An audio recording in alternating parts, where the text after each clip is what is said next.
Telangana inter ఫలితాలు అయితే విడుదల చేయడం అయితే జరిగిందనమాట. స్టూడెంట్స్ అందరూ ఇక్కడ చూసుకోండి, సైట్ అయితే ఓపెన్ అవుతుంది. సైట్ యొక్క లింక్ అనేది నేను కింద డిస్క్రిప్షన్లో మీకు టెలిగ్రామ్ గ్రూప్ లింక్ అని చెప్పి ఒకటి ఉంటుంది చూడండి. ఆ గ్రూప్లో జాయిన్ అయితే మీకు అందులో మీకైతే వెబ్సైట్ యొక్క లింక్ అయితే నేను అందులో పెట్టడం అయితే జరుగుతుంది. మీరందరూ ఒకసారి అయితే చెక్ చేసుకోండి.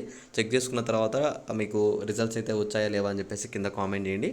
ఒకవేళ మీ సైట్ అయితే ఓపెన్ అవ్వకపోతే నాకు ఒకసారి ఈ వీడియో కింద కామెంట్ చేస్తే నేను ఆ రిజల్ట్స్ చెక్ చేసి మీకు మార్క్స్ ఎన్ని వచ్చాయని చెప్పేసి చెప్తాము అనమాట.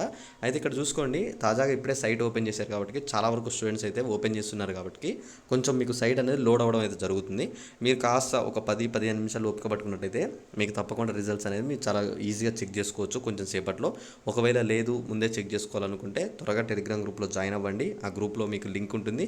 ఆ లింక్ మీద క్లిక్ చేసి మీరు ఫస్ట్ రిజల్ట్ ఇయర్ అని చెప్పి మీకు చూపిస్తుంది. అక్కడ మీరు 2025 అనేది బ్యాచ్ పెట్టండి.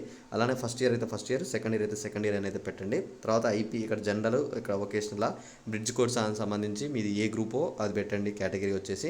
అలానే ఎగ్జామినేషన్లో ఇక్కడ ఐపీ ఆల్రెడీ సెలెక్ట్ అయి ఉంటుంది కాబట్టి మీరేం సెలెక్ట్ చేయని అవసరం లేదు. డైరెక్ట్ అక్కడ మీరు ఐపీ అయితే సెలెక్ట్ చేసుకోండి. అలానే ఇక్కడ మీరు చూసుకున్నట్టయితే మీ యొక్క హాల్ టికెట్ నెంబర్ ఇక్కడ ఎంటర్ చేసినట్టయితే ఆ తర్వాత మీకు ఇక్కడ గెట్ మెమో అని చెప్పేసి మీరు ఇక్కడ ఎంటర్ చేయండి. అక్కడ మీకైతే మెమో అయితే వస్తుంది. మెమో వచ్చిన తర్వాత మీరు ఏం చేస్తారంటే ఆ మెమోని మీరు స్క్రీన్ షాట్ తీసి పెట్టుకోండి అనమాట.